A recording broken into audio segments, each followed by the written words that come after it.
नमस्कार साथियों, स्वागत है आप सभी का आपके अपने YouTube चैनल आर के ज्ञान केंद्र पर।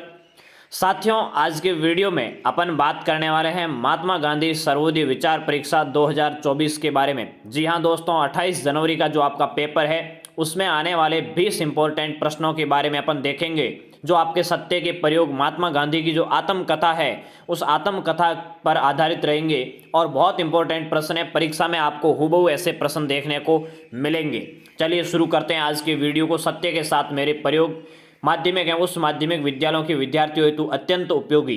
ठीक है, चलिए ये इसकी भूमिका दी हुई है बुक की, आप बुक पढ़ सकते हो।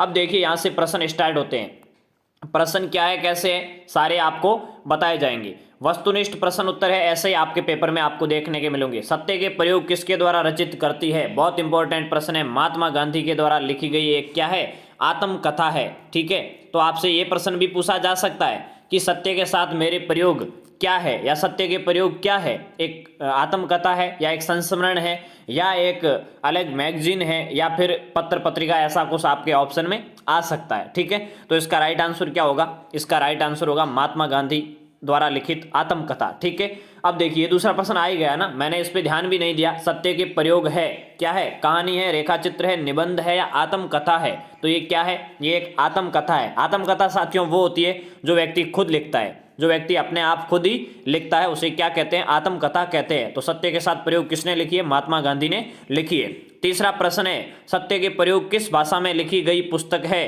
तो महात्मा गांधी कहाँ के रहने वाले थे, 1869 में पोरबंदर में उनका जन्म हुआ। और पोरबंदर कहाँ पड़ता है, गुजरात में पड़ता है, इसलिए किस भाषा में लिखी गई है, गुजराती भाषा में लिखी गई है। यानी इसका मूल रूप किस में मिलता है, गुजराती मिलता है, बाकी इसके अनुवाद मिल जाते हैं हिंदी, फारसी, अंग्रेजी सब भाषाओं में अनुवाद किए गए हैं। ठीक है, चौथा प्रश्न है, सत्य के प्रयोग में गांधी जी का कौन सा भाव दिखाई देता है। सत्यता दिखाई देती है, वाक्पटुता दिखाई देती है, जीवन दर्शन दिखाई देता है या उदारता दिखाई देती है। देखिए बहुत सारे स्टूडेंट ये कर देंगे कि इसमें सत्यता दिखाई देती है, लेकिन ऐसा नहीं है। सत्य के साथ प्रयोग में गांधी जी पूरा अपना जीवन दर्शन का वर्णन करते हैं, यानी जो गांधी जी का जीवन दर्शन है उसका वर्णन किसमें दिखाई देता है, सत्य के प्रयोग में दिखाई देता है। ठीक है, तो इसका राइट आंसर हो जाएगा 6। ठीक है, आगे देखिए प्रश्न संख्या 5, वर्ष 2019 को गांधी जी की कौन सी जयंती मनाई जा रही थी, यानी 2019 में कौन सी जयंती मनाई गई थी। तो 150वीं जयंती। 2020 में कौन सी मनाई गई थी, 51वीं। 21 में कौन सी मनाई गई, 52वीं। 22 में कौन सी मनाई, 53वीं। और 23 में कौन सी मनाई, 54वीं। ठीक है, तो पीछे जो महात्मा गांधी की जयंती मनाई जा रही है वो 154वीं जन्म जयंती मनाई जा रही है। और अब आगे जो जयंती मनाई जाएगी वो 155वीं जयंती मनाई जाएगी। ठीक है, महात्मा गांधी का पूरा नाम क्या है। महात्मा गांधी का पूरा नाम मोहनदास करमचंद गांधी और उनके पिताजी का नाम था करमचंद गांधी। ठीक है, तो ये मोहनदास करमचंद गांधी किसका पूरा नाम है, महात्मा गांधी का पूरा नाम है। अब देखिए अगला प्रश्न है, सत्य के प्रयोग को कितने भागों में बांटा गया है, यानी सत्य के साथ प्रयोग आत्मकथा कितने भागों में विभाजित है।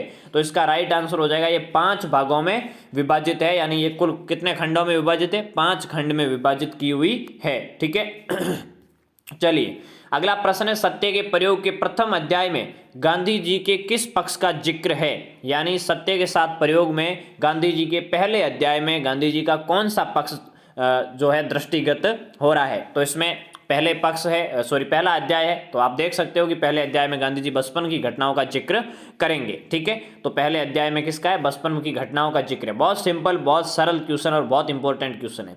सत्य के प्रयोग के किस भाग में उनके द्वारा प्रथम मुकदमे का जिक्र किया गया है, यानी सत्य के प्रयोग किताब है जो आत्मकथा है उसके कौन से भाग में उनके द्वारा प्रथम मुकदमे का जिक्र किया गया है। तो उस प्रथम मुकदमे का जिक्र किसमें है, दूसरे भाग में किया गया है। ये तो जब आप पूरी किताब पढ़ोगे फिर आपको एक चीज समझ में आएगी। तो आपको पूरी थ्योरी तो पढ़नी है और साथ में ये प्रश्न भी आपको करने हैं।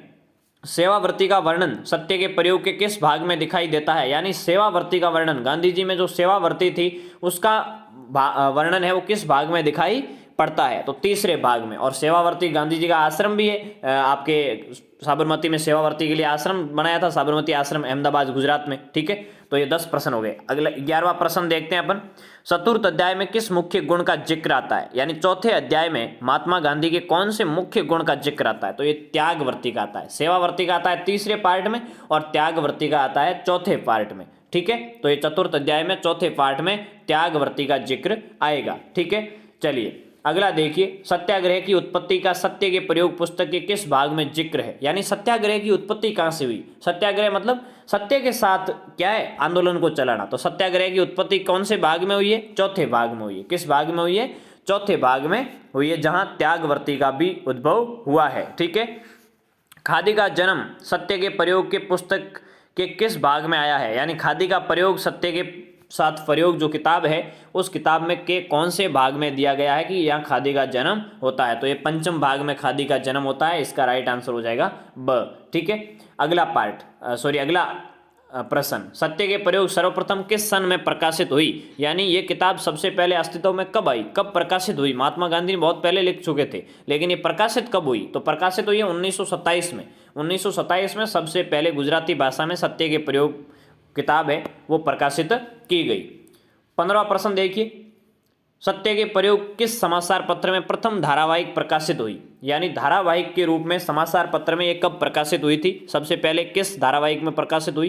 तो ये नवजीवन में। कौन से जीवन में, नवजीवन अखबार में सबसे पहले धारावाहिक के रूप में प्रकाशित हुई थी। सत्य के प्रयोग पुस्तक में महात्मा गांधी के जीवन की कितने वर्षों की कहानी है। यानी महात्मा गांधी के जीवन की कितने वर्षों की कहानी सत्य के साथ मेरे प्रयोग में दी हुई है। 52 वर्षों की कहानी है। कब जन्मे थे, 1869 में, और मृत्यु कभी 1948 में। तो आप देख सकते हो कितने साल होते हैं और इसमें कितने सालों का वर्णन दिया हुआ है, ठीक है।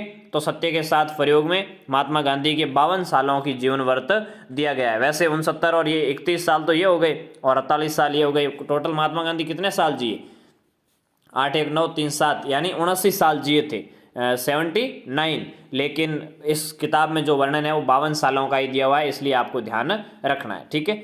अब देखिए अगला प्रश्न, सत्य के प्रयोग किस भाषा में पुस्तक कितनी भाषाओं में लिखी हुई है। यानी ये टोटल कितनी भाषाओं में लिखी हुई मिल सकती है। तो सत्य के साथ प्रयोग 50 भाषाओं में लिखी हुई मिल सकती है। यानी टोटल इसका जो अनुवाद है वो 50 भाषाओं में आज उपलब्ध है। यानी अंग्रेजी में, हिंदी में, फारसी में, ग्रीक में, यूनानी में, जो भी लैटिन भाषा, गुजराती, संस्कृत, मारवाड़ी, सब में इसकी जो प्रयोग है, अनुवाद है, वो मिल सकता है। सत्य के प्रयोग की रचना की तिथि क्या है। यानी सत्य के प्रयोग की रचना की तिथि क्या है। तो ये रचना की तिथि है 29 नवंबर 1925 को महात्मा गांधी ने इसका लेखन शुरू किया था और 1927 में ये प्रकाशित हुई थी, ठीक है। लेखन की तिथि तो है आपके 29 नवंबर 1925। अब देखिए 19वां प्रश्न, महात्मा गांधी का जन्म कब हुआ। तो ये हुआ आपके 2 अक्टूबर 1869 पोरबंदर, गुजरात में। पहला ऑप्शन राइट है। बहुत बहुत इंपॉर्टेंट प्रश्न है, मोस्ट लिखा हुआ आगे।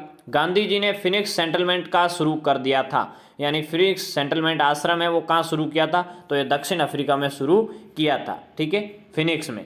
तो ये प्रश्न थे आप 20। अगली क्लास में अपन और प्रश्न देखेंगे। मैं आपको कम से कम 1000 प्रश्नों का टारगेट लेके चल रहा हूँ, तो आप 1000 प्रश्नों को याद करने के लिए अपने चैनल से जुड़े रहिए, ठीक है साथियों। मिलते हैं नेक्स्ट क्लास में, तब तक के लिए जय हिंद, खुश रहिए, मस्त रहिए। जय जय राजस्थान, जय भारत।